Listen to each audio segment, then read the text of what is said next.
Então, gente, eu queria só dizer para vocês, fazer um reforço nessa falta de sintonia entre o movimento e os juízes. O Werneck Viana tem um livro maravilhoso e ele já identificou esse fenômeno aí.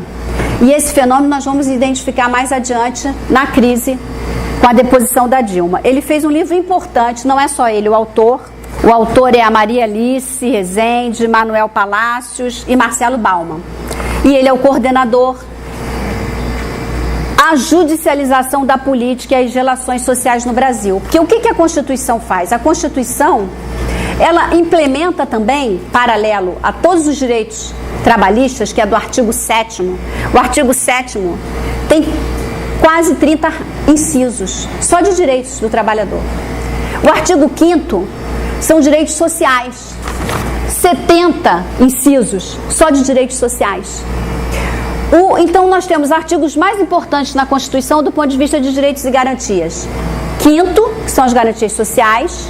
7º, que são as garantias trabalhistas. E 8º, que são as garantias do sindicato.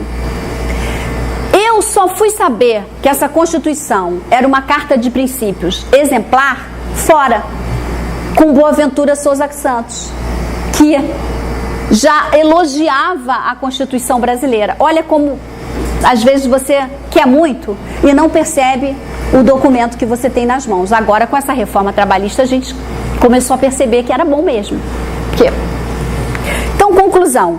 Nesse livro, A Judicialização da Política e das Relações Sociais no Brasil, olha, e por que esse livro acontece, o que ele vai dizer?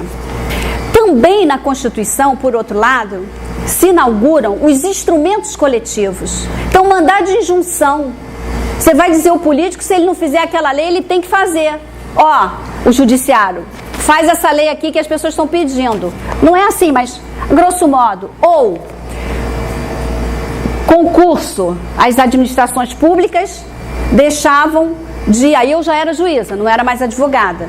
Chegava em Campos, toda a prefeitura tomada de apadrinhados do prefeito. E a terceirização solta, absorvendo todo o aparato.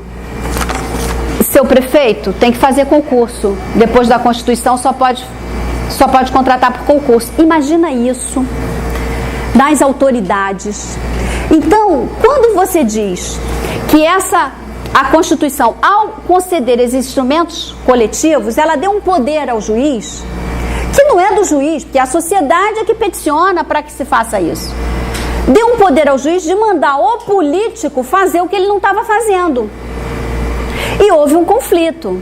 E quem é que mais incomodava nesse sentido? A Justiça do Trabalho. É óbvio, é a justiça ali da...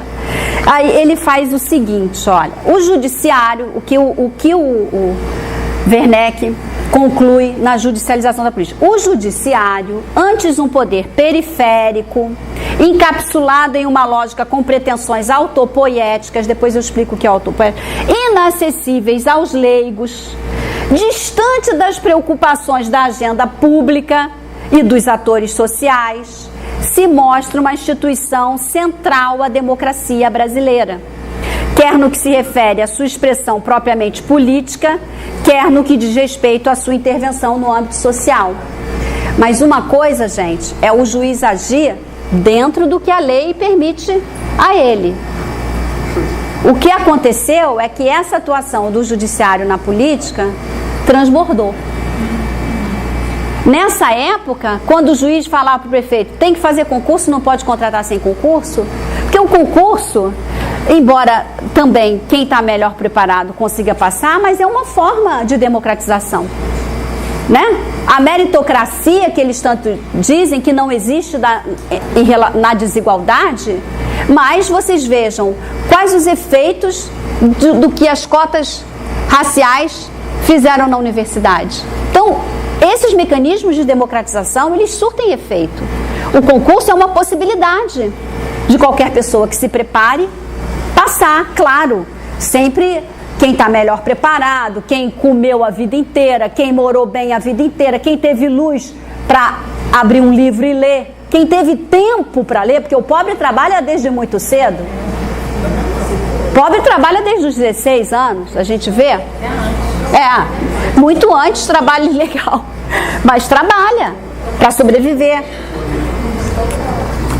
Então, acho que tentei dar aí um cenário da Constituição. Vi aqui, quando o autopoética, deixa eu só falar isso, que ele fala o judiciário encapsulado, tarará. O direito, gente, não é matemática. O direito, ele se autoalimenta. Ele se cria e recria. Entendeu? Então o direito, ele é assim, ele mesmo se dá sustentação, né? Se de repente se percebe que a legislação para o magistrado está muito ameaçadora, daqui a pouco um grupo se reúne e vamos melhorar aqui essa... E para outras... Então ele não tem... Num Estado democrático, a criação das normas partirá de um consenso, de uma Assembleia Constituinte, de uma discussão com as bases. Mas num Estado ditador, vejam essa trajetória das Constituições, por isso que eu quis mostrar para os senhores essa trajetória. É que realmente o tempo é curto. Então o autopoético é isso. O meu texto, ele acaba sendo um texto técnico, como eu iniciei a aula. Porque o que eu vou dizer aqui nesse texto? Que o objeto de estudo da disciplina Direito do Trabalho, com a reforma, ele cai por terra. Qual é o objeto de estudo? Então, a reforma, ela não pretende apenas regular com centenas... Essa reforma se iniciou com menos de uma dúzia de artigos. Eram 6 ou 7, salvo engano, artigos. Oportunisticamente, com a deposição da Dilma, eles transformaram essa reforma numa reforma de centenas de artigos. Centenas de artigos para uma CLT, para qualquer regramento existente na sociedade, de uma hora para outra, sem passar por uma discussão maior com a sociedade, foi rápida, nunca se viu um trâmite de processo tão rápido quanto a reforma trabalhista, já seria um abuso de direito.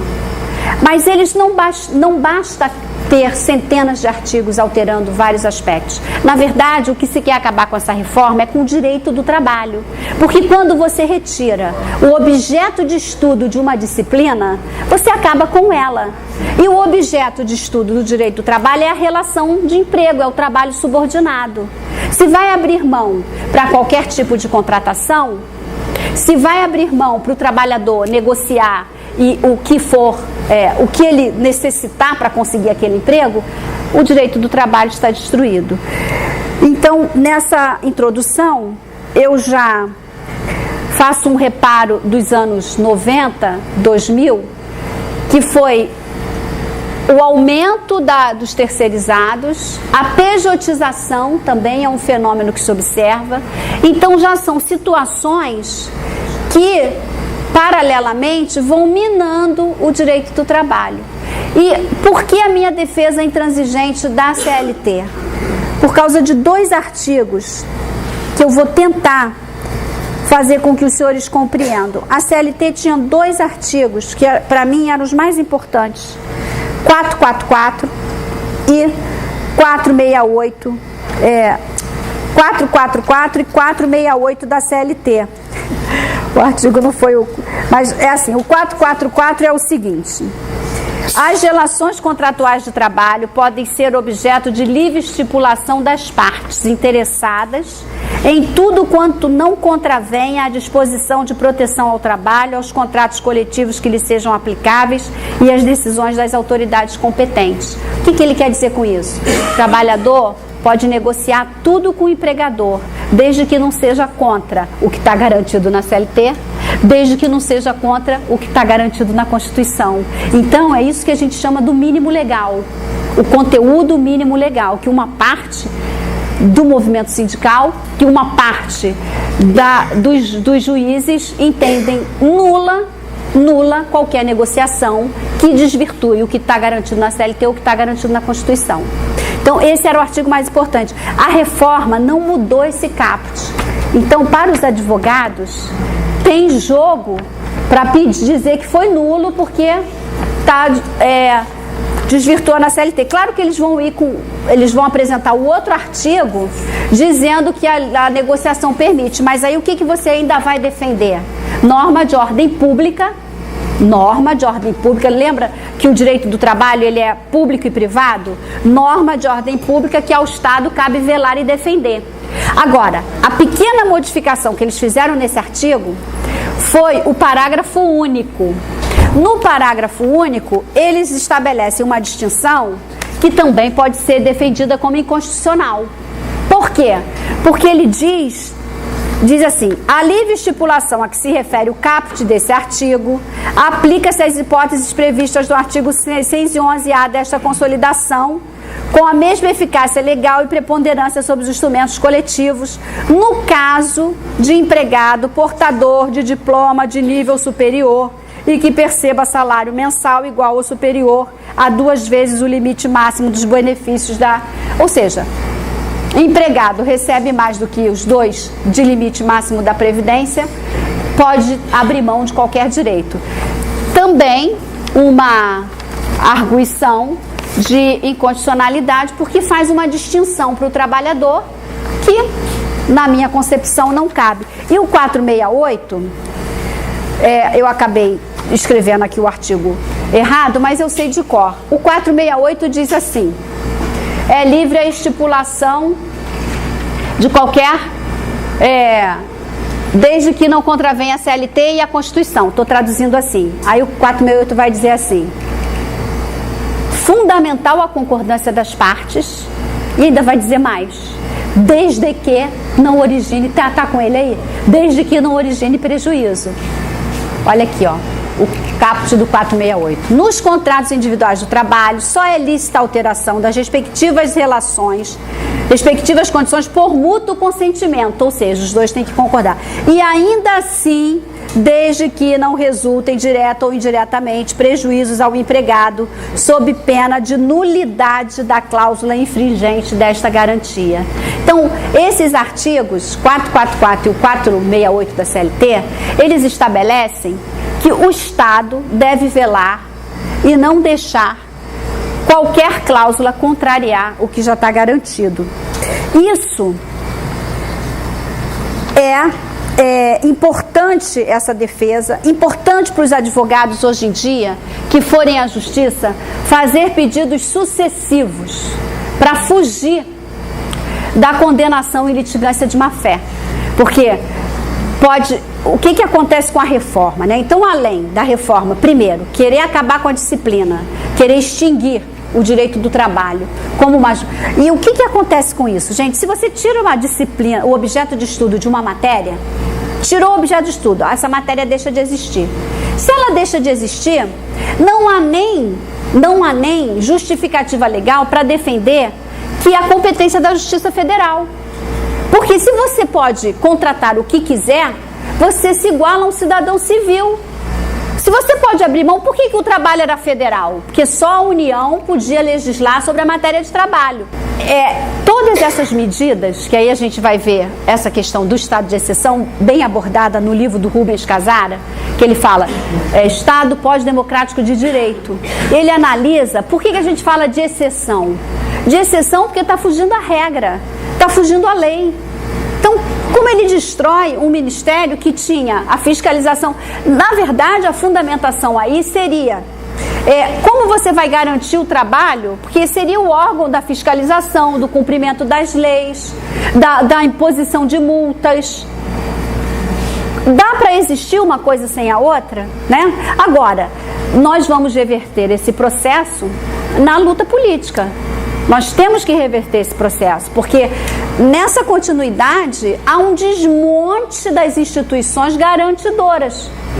Há um desmonte das instituições garantidoras. Todo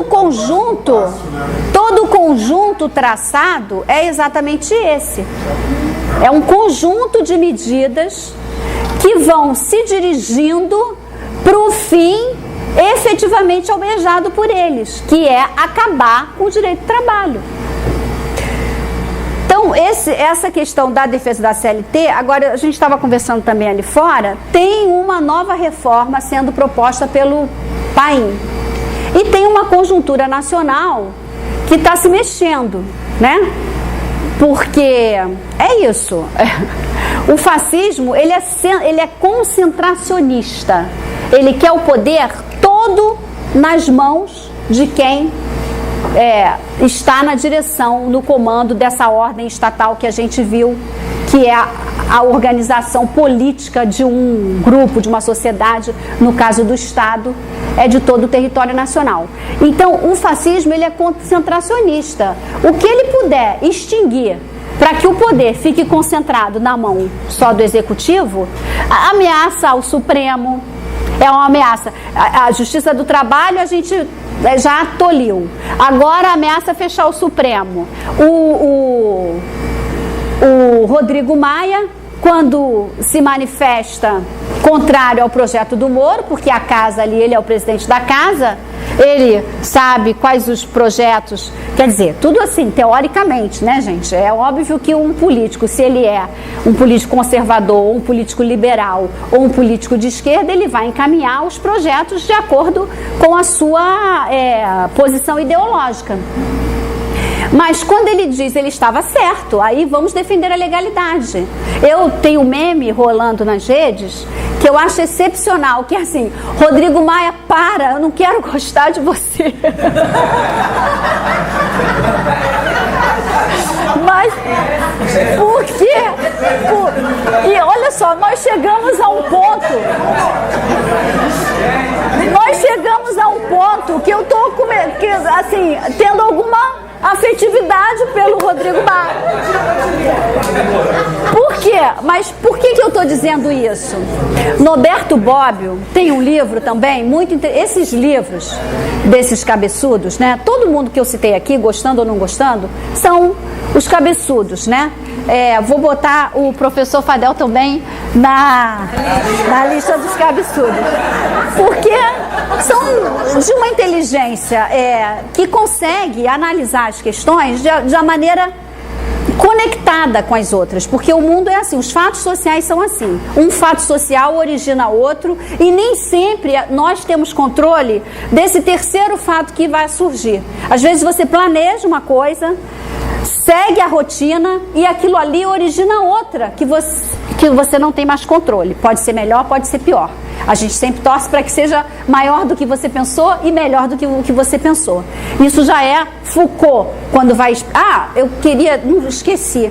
Quando a gente está falando aqui de Estado, um filósofo que a gente pode chamar de contemporâneo, que é Foucault, ele diz o seguinte, que no século XX, o Estado se especializou em vigiar e punir.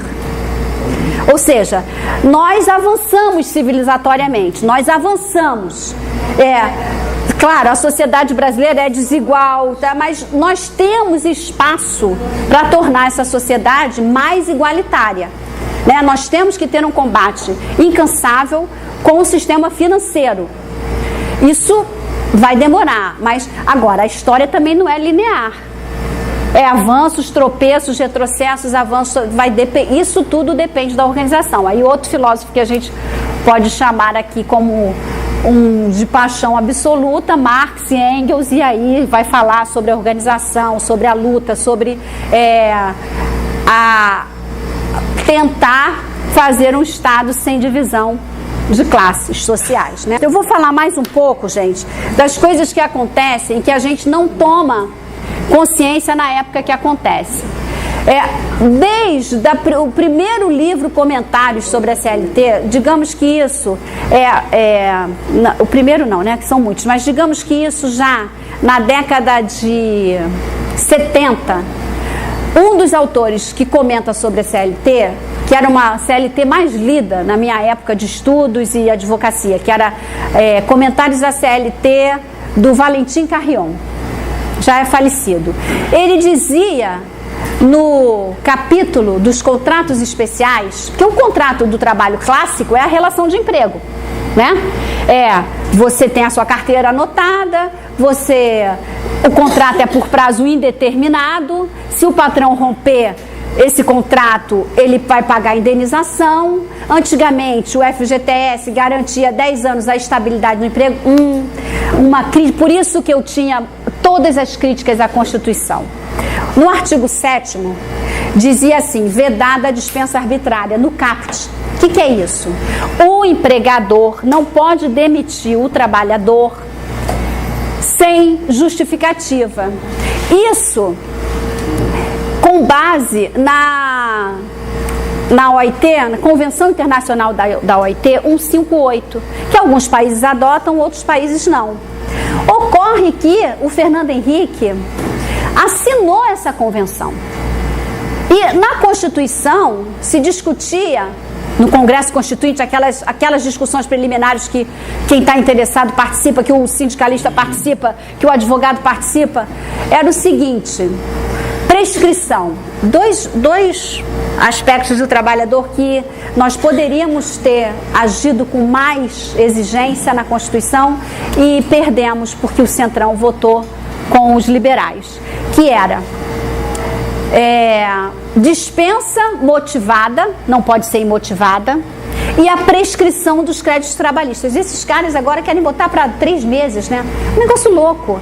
A prescrição, por quê? Imprescritibilidade dos créditos trabalhistas. Se o empregador deve ao empregado, ele pode reclamar isso em qualquer tempo, viu que percebeu ali que estava devendo, reclama. E na negociação, se vocês pegarem os anais do Congresso, é uma pesquisa que eu ainda quero fazer, porque isso eu tive de relato, mas de relato de político confiável. Nos anais do Congresso, não tive tempo de fazer essa pesquisa, existe toda a justificativa, todo o encaminhamento para que se passasse a vedação da dispensa arbitrária. E na hora lá, na confusão, alguém alterou o texto de lei, aqueles golpes, e passou num bloco, e depois tinha só o caput, e depois tem nos incisos uma previsão de uma indenização compensatória. Mas mesmo assim a interpretação do artigo é no sentido de que consagrou a vedação da dispensa arbitrária. A Fiesp, anos seguintes. Por que eu estou dizendo isso? Porque essa lei, a Constituição, quando chegou, eu era advogada, a Constituição estava quentinha na minha mão. E eu tinha acompanhado, como muita gente, as discussões preliminares daquele artigo, daquela norma. Mas para chegar no judiciário, tanto que a ação civil pública, que foi consagrada, só foi começar a fazer efeito 5 anos depois. Tem um outro livro de um juiz do trabalho e de um procurador do trabalho, só me lembro o nome, é o Perissé e o Rodrigo Carelli, falando sobre ação civil pública. Ali eles fazem uma pesquisa, mais ou menos de quanto tempo um instituto novo, quer dizer, não basta só promulgar a lei, tem que fazer com que esse instituto, o que era ação civil pública? Exatamente as ações que a gente mandava fazer concurso público, né? Manda respeitar o direito de greve. Você pode, com ação civil pública, meio ambiente, vários aspectos. Esse instrumento jurídico só começou a fazer efeito 5 anos depois, porque de início os juízes recebiam aquilo, dizendo não é legítimo para propor. Estava lá que o Ministério Público era legítimo, que o sindicato era legítimo, não é legítimo para propor. É falta de conhecimento? Pode ser. É resistência política? Pode ser tudo. Mas olha que absurdo, 5 anos, as pessoas, a lei já é atrasada ao fato social, a lei geralmente já vem depois de muitos anos de reivindicações, vocês vão ver na formação do Estado, como é que demora o voto para todo mundo, como é que demora dividir o poder, porque assim, não adianta só ter todos os instrumentos legais. O próprio judiciário, que é encapsulado, que ele demora, os próprios magistrados demoram a absorver o Instituto. Por quê? Eu tenho uma tese que eu talvez consiga defender em termos de... Eu tenho a tese que o juiz, ele tem que ter vida partidária. Inclusive, se o juiz tiver vida partidária, conhecendo os advogados, o viés ideológico do juiz, ele tem mais condições de se defender juridicamente. Por quê? Porque o juiz, por que ele pode ter vida partidária e pode ser juiz? Porque é uma técnica. Aplicar lei é uma técnica. O que depende do seu convencimento pessoal não é a regra do jogo.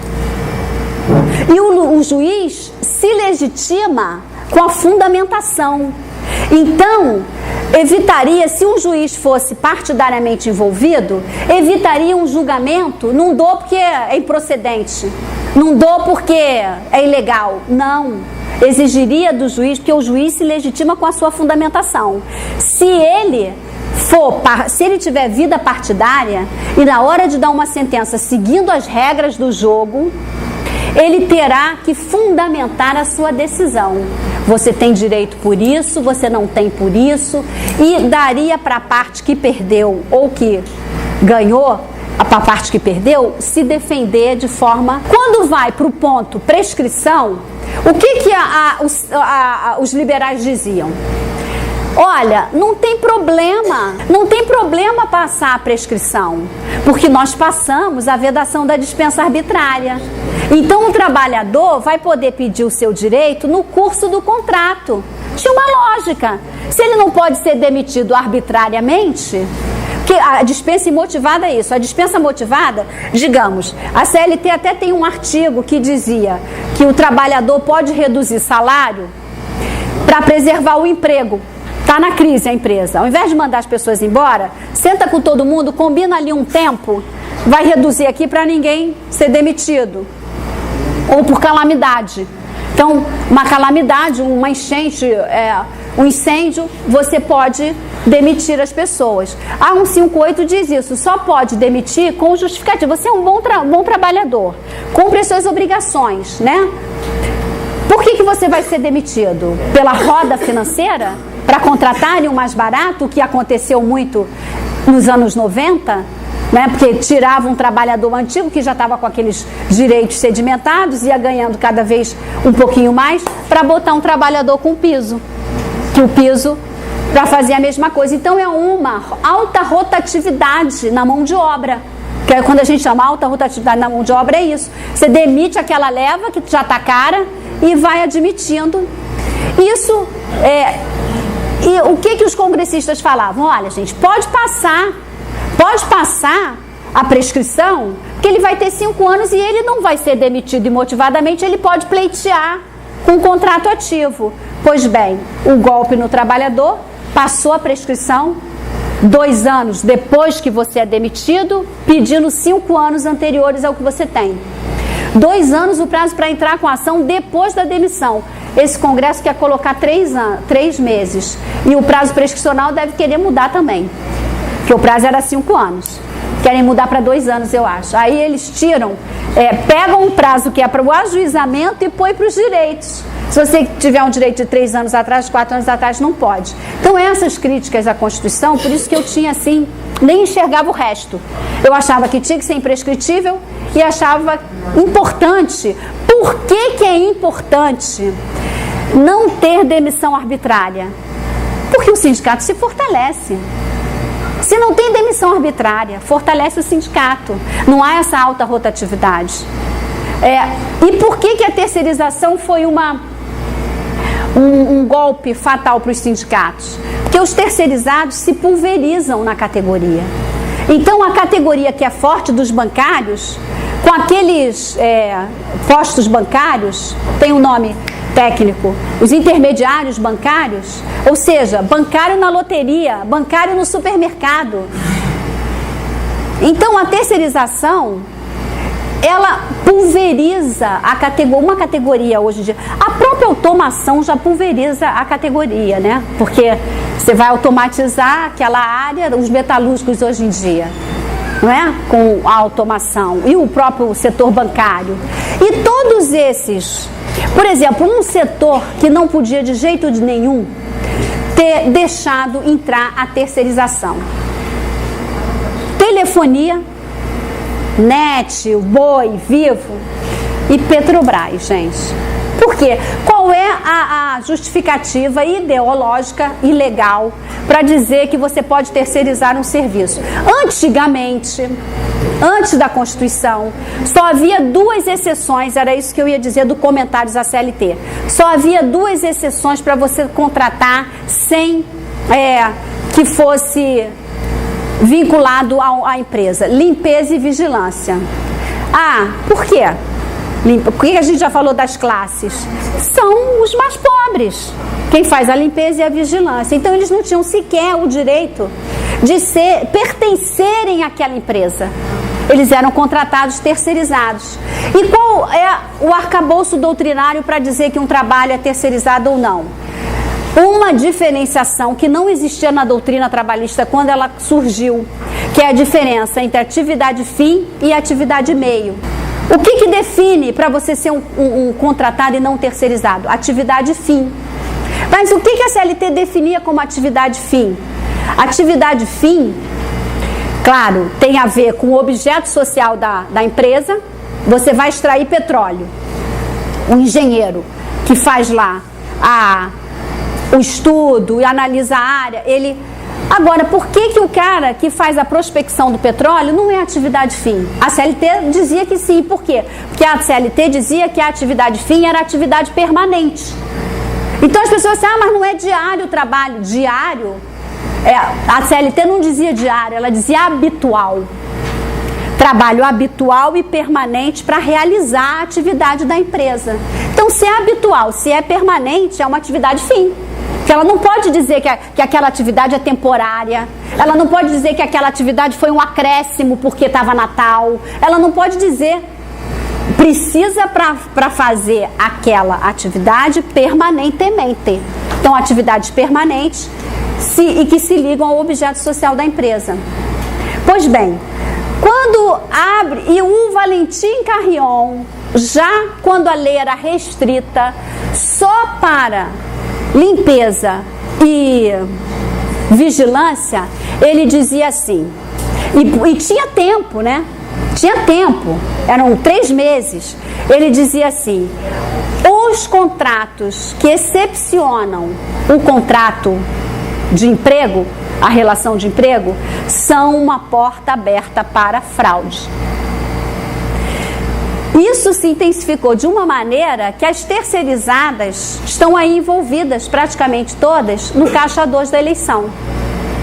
Essa história de caixa 2 de eleição é uma outra aula, tá? Porque se eu for parar aqui para falar disso, mas por quê? Contratos superfaturados, contrata aquela massa de trabalhador, ganha licitação, contrata aquela massa de trabalhador, às vezes tem umas que pagam 3, 4 vezes. OS da Saúde. Quando o Cabral assume o governo, primeira vez que ele assume, ele monta uma comissão de notáveis. Onde você leu isso? No Globo. Assumiu uma comissão de notáveis, que ele queria saber o que era mais vantajoso economicamente. Contratar terceirizadas ou fazer concurso. Essa comissão de notável, sabe o que ela optou? Que era mais viável economicamente? Concurso. Não, concurso, por incrível que pareça. Sumiu, desapareceu, nunca mais ouvi falar dessa comissão de notável.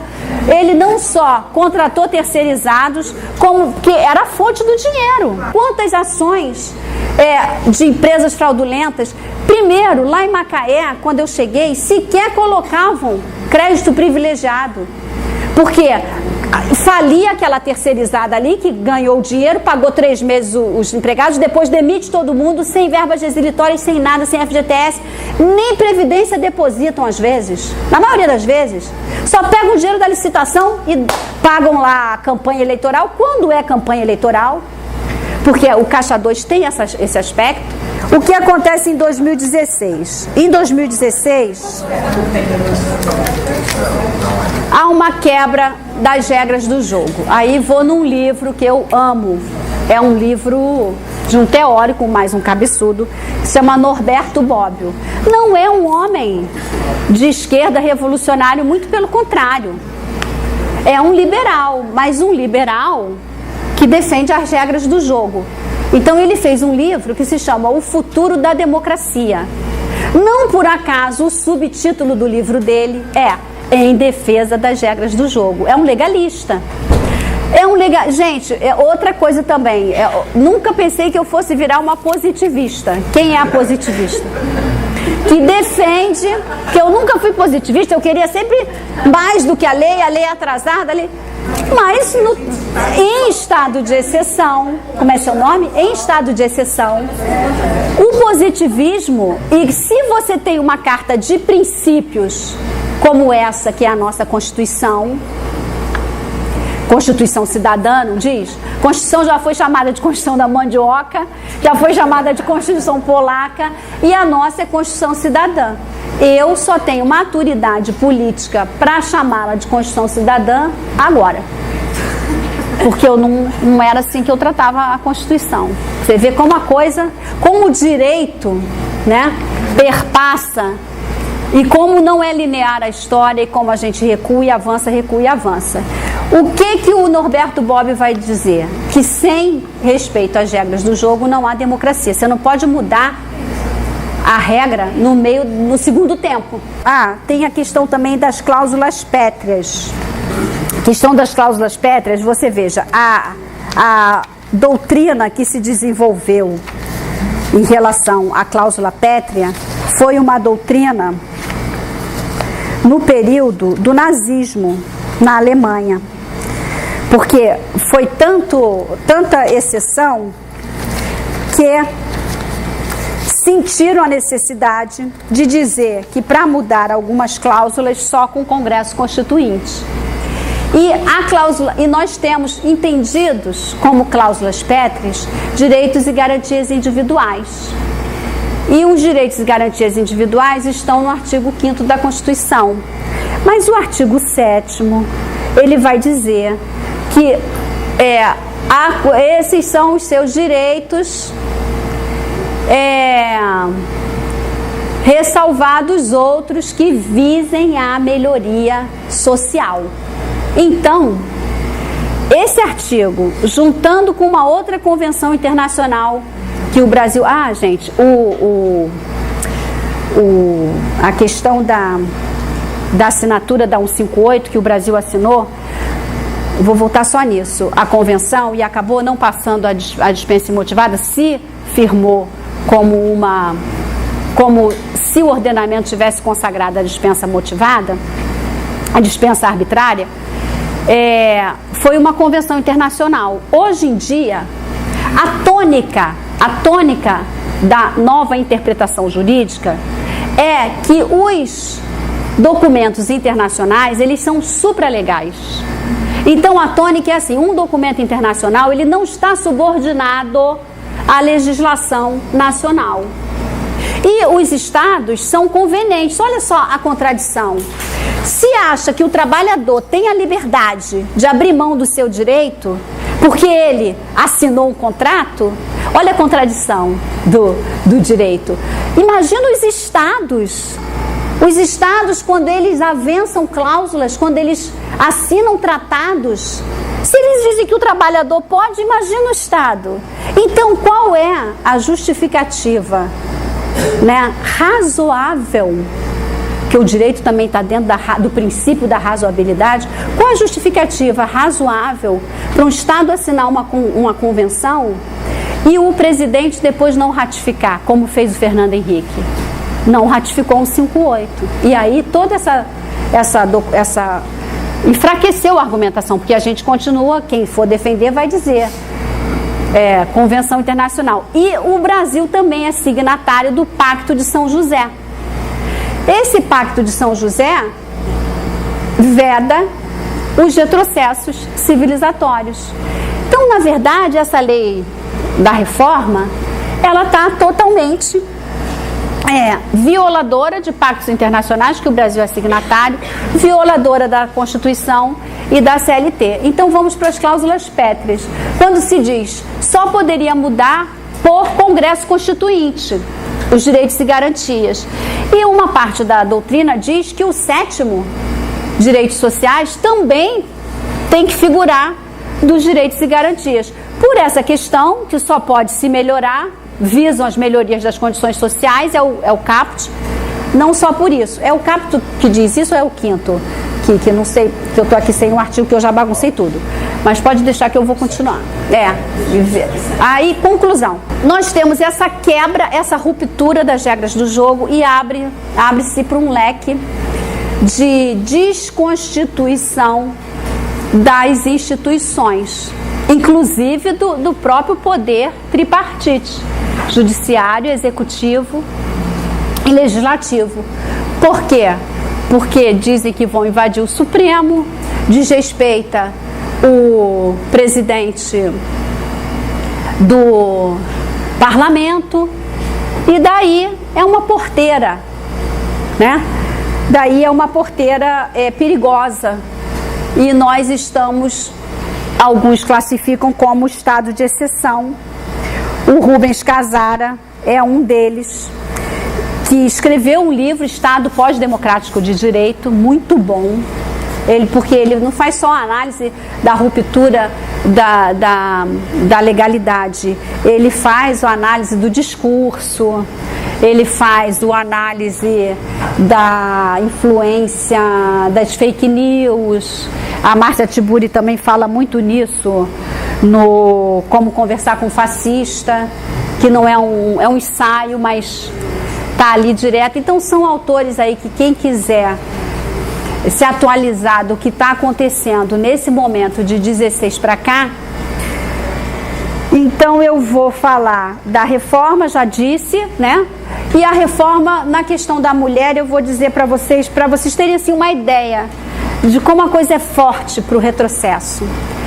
Eles exigem que a mulher grávida pegue do seu médico um atestado. Isso os advogados estão botando para frente e tem... Mas é isso, a pessoa depende do emprego. Exigem que a mulher grávida pegue um atestado dizendo que aquela atividade, porque é vedado o trabalho da mulher pela legislação antiga em locais insalubres.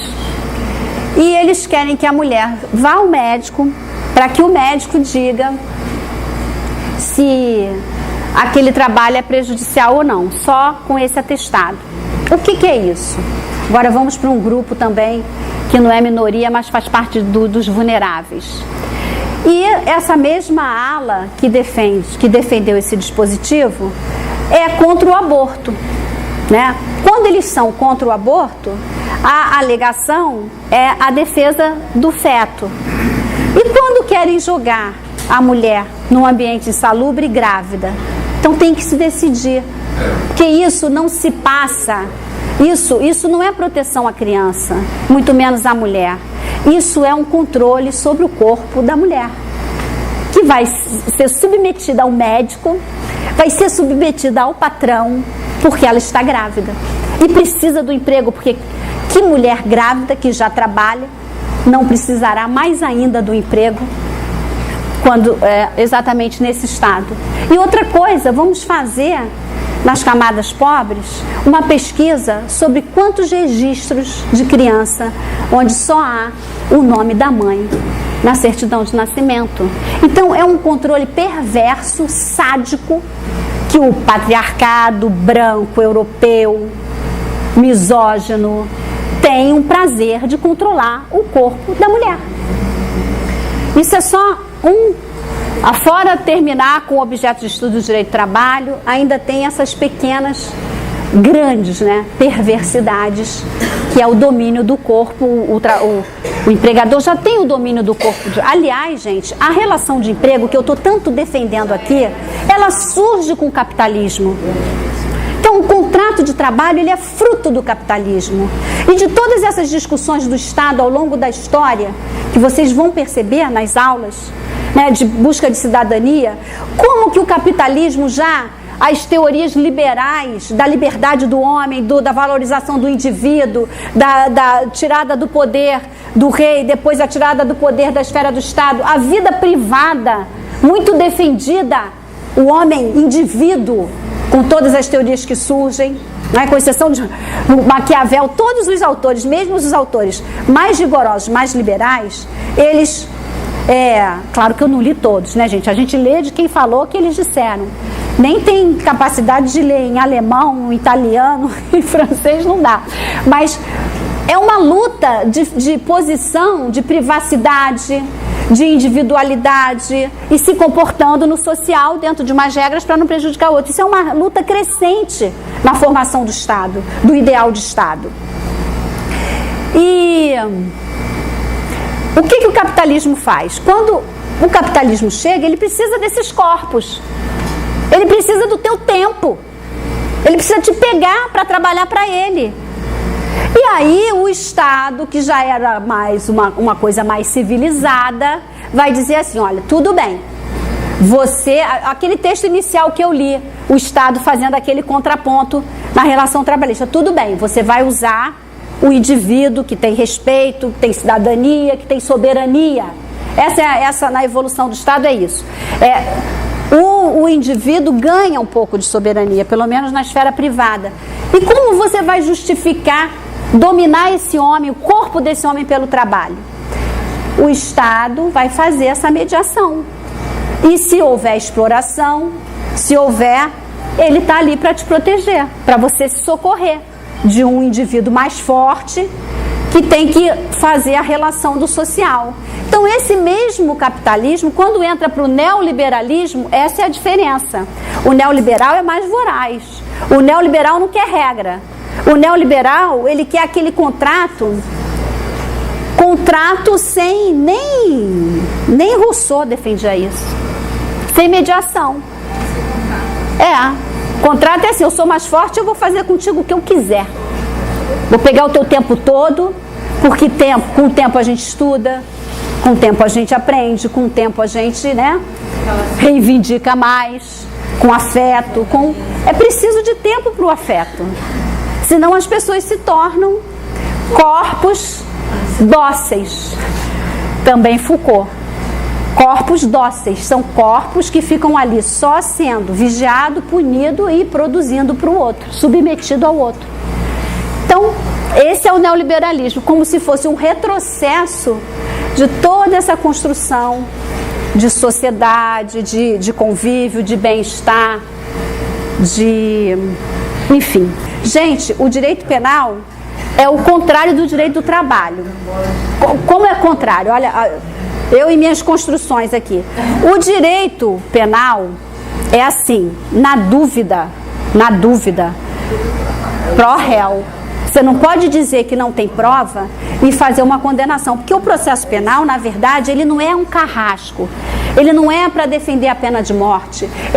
O processo penal, ele seria assim, esse Estado, com todas essas responsabilidades, que tem o poder de ordenar a sociedade, o Estado falhou com aquele indivíduo. Se aquele indivíduo cometeu um crime, os humanistas pensam assim, né? O Estado falhou, porque ninguém vai pensar que o ser humano se concebe para não dar certo. Ninguém vai pensar nisso. Então depende de um conjunto de coisas para aquele ser humano tentar sair das regras do jogo. E quando você vai analisar se ele saiu ou não, não é para ser carrasco, é para um resgate, é a oportunidade de resgatá-lo. Nessa dúvida, dá uma oportunidade, porque ele é ser humano, social. Não. E o direito do trabalho? O direito do trabalho, as pessoas falam, o juiz trabalhista é muito bonzinho para o trabalhador. O direito do trabalho, ele segue um princípio que é o princípio regra geral do direito. Qual é? A regra geral de o ordinário se prova, o extraordinário... Aliás, o ordinário se presume, é ordinário? Presume. É extraordinário? Prova. E o ordinário no direito do trabalho era a relação de emprego. Então, o juiz está ali, ele diz que trabalhou. O empregador diz, trabalhou, mas não foi relação de emprego. Ele era diarista. De quem é a prova? Do empregador. Porque não é ordinário ser diarista. O ordinário, a não ser no contrato de doméstica, que aí o ordinário, que é aquele tipo de contrato, hoje em dia ainda mais, né? Porque as domésticas sofreram mais do que nunca. As mulheres sempre... Gente, tem uma crise econômica, os pobres, né? Os vulneráveis, são eles os primeiros a sofrerem. Então, é isso, essa diferença aí do processo penal. A reforma da Previdência. em conjunto com a reforma trabalhista, acabou a Previdência. Acabou. Porque você não vai conseguir completar intermitentemente o tempo todo. E a idade também que se colocam para as mulheres aumentando era 55, agora já estão querendo 52. E para os homens 60 anos, juntando com o tempo de contribuição, também é praticamente impossível. Além disso, e pior, né? Pior, não sei nem o que é pior. Além disso, esse fundo, que seria um fundo privado. Quem é que confia, quem é que tem segurança nos bancos, né? Vocês têm um filme que é interessantíssimo. Se não, mas ele tem muitas nomenclaturas bancárias, que é o Wall Street. Wall Street é sobre Wall Street. O nome é Inside Job. É um documentário sobre o mercado financeiro que ganhou um prêmio de melhor documentário, ganhou o Oscar. Os americanos ganhou o Oscar e denuncia toda a fraude. E aí vocês têm os filmes correlatos, que são ficção, mas que dão... É até bom ver primeiro os correlatos, que é Wall Street 1, Wall Street 2, A Grande Aposta e O Lobo de Wall Street. 4 filmes que vão mostrar que fake news faz de um papel podre ser um papel valorizado no mercado financeiro. E, incrivelmente, é esse mercado financeiro que dita o valor da moeda. E é incrível que o dólar, né, seja uma moeda forte. E por isso essa disputa aqui no Brasil, porque essa abertura para o mercado chinês, já estão tentando fazer contratos desvinculando da moeda americana.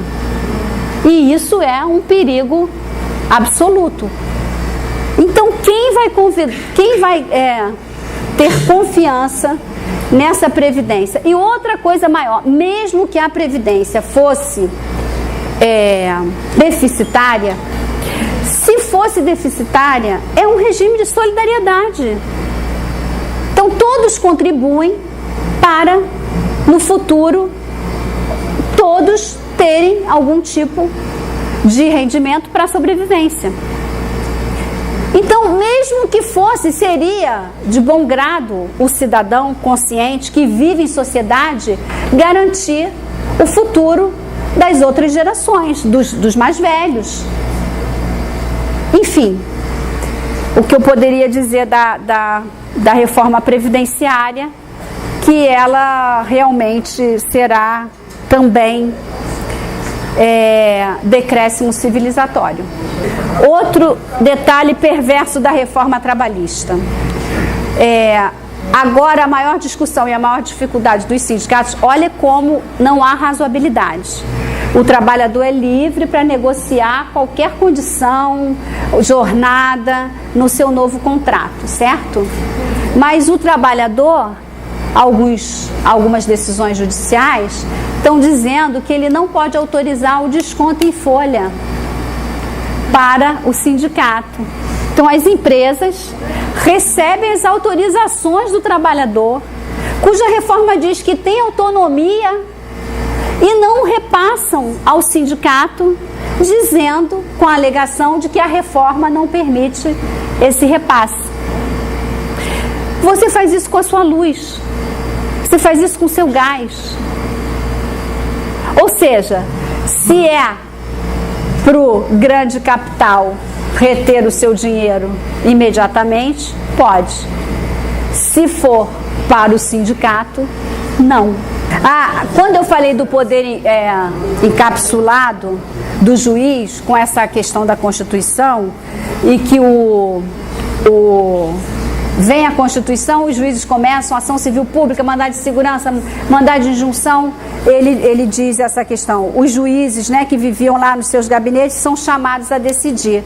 E ele põe, inicia-se o Werneck Viana no Judicialização da Política. Inicia-se uma linha de tensão na relação entre o Judiciário, Executivo e Legislativo, ante a filosofia da Carta de 88 e a agenda neoliberal, que os juízes, em determinado momento, começam a mandar cumprir a Constituição. E começa a ter uma tensão. Época de radicalização na tentativa do Executivo impor a supremacia das razões econômicas aos valores e instituições da ordem racional legal. O contexto expressa a diferença entre o direito e a política, pois não há como submeter a noção do que é correto e justo à vontade de quem detém o poder, embora a linha divisória entre o direito e a política nem sempre esteja nitidamente. Por que eu vou outro? Releve-se que direitos e garantias fundamentais no ordenamento jurídico, por sua superioridade normativa e axiológica, vinculam inexoravelmente o legislador infraconstitucional, o administrador público e, de resto, todos os indivíduos em suas relações interpessoais. Ou seja, a supremacia da lei aí, que é a Constituição, sobre todos os demais poderes. E aqui, o que a gente observa na mudança da concepção em relação à Constituição é que, quando os juízes começaram, né, a se imiscuir legalmente pelo mandado de segurança, para abuso de autoridade, mandado de injunção para mandar cumprir uma lei que não fez, a ação civil coletiva dos interesses difusos, né? Está lesando o meio ambiente, está lesando uma coletividade, vem a ação civil pública. Os juízes começam a cumprir a lei de fato. E o que você percebe? De um outro lado, os juízes conservadores começam a fazer esse ativismo, mas fora da legalidade. E aí, quando as pessoas são, eu sou contra o administrador. Claro, a gente chegou numa quadra que quando eu vou aplicar uma lei agora, eu aplico ali no quadradinho dela. Por quê? Mas não é para ser assim, gente. O direito, ele é para ser interpretado de maneira a assegurar direitos, não suprimir. O criminalista, ele por uma construção, a ciência que é responsável pela interpretação da lei é a hermenêutica. A hermenêutica, ela se enquadra numa lógica razoável. Então, se for para prejudicar, não tem ativismo. Se for para ampliar direito, tem. Aí vai falar, você só quer para o seu lado. Não é a lógica do ordenamento jurídico. A lei não é de carrasco. A lei é para que as pessoas vivam em sociedade harmonicamente e que, se algum desviar dessa lei, ele tem que ser chamado a ela. Não impossibilitar de tal maneira que esse homem, porque se desviou da lei, nunca mais poderá encontrar a sua harmonia com a sociedade, entendeu? O projeto anticrime, quem é bom nessa história desse projeto das críticas é o Freixo, que é uma pessoa que se especializou aí na área em relação às milícias. O que ele diz? Esse projeto não distingue milícia de tráfico. São coisas diferentes, são poderes diferentes. E são constituições, origem de grupo diferente. O tráfico, hoje em dia, se vocês forem falar com o Rubens ou com quem estuda o assunto, Jaqueline Muniz é uma especialista nessa área, tem um professor de São Paulo, desculpe ter esquecido o nome dele, que também é um especialista nessa área, e eles dizem que o tráfico agora é alimentado pelo contingente cooptado nas próprias cadeias. Quando alguém é preso, e quem é preso são os negros e os pobres, você entra na cadeia, você tem que se decidir qual comando você vai. Se é o comando A, X, Y, Z. E ali eles arregimentam seus exércitos. A milícia não começa assim. Uma das críticas que eu vi do Freixo fazer.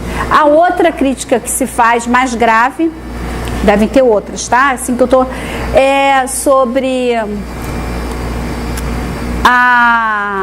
essa reação da polícia sob forte efeito emocional, sob efeito da emoção. Isso é uma carta branca para matar. Ou seja, não é só no confronto, né? Porque esse forte impacto emocional e o Código Penal regula a legítima defesa. Então, se você comete um crime ou reage em legítima defesa, isso já tem regramento jurídico. Agora, inegavelmente, os policiais têm que ser preparados. Eu digo que é uma obrigação da sociedade e é uma coisa importante fazer, é exigir. Agora, quem vai ministrar esses cursos aos funcionários, aos policiais? É preciso formar essa gente. O Vladimir Palmeira, antes do Congresso Constituinte, ele já falava, também depois, em praça pública, a polícia não tem jeito, porque ele, com a realidade do Rio de Janeiro, tem que afastar todo mundo e começar do zero. Não sei se é essa a solução, entendeu? E também isso seria muito difícil do ponto de vista, mas que deve haver uma preparação do policial, militar, civil.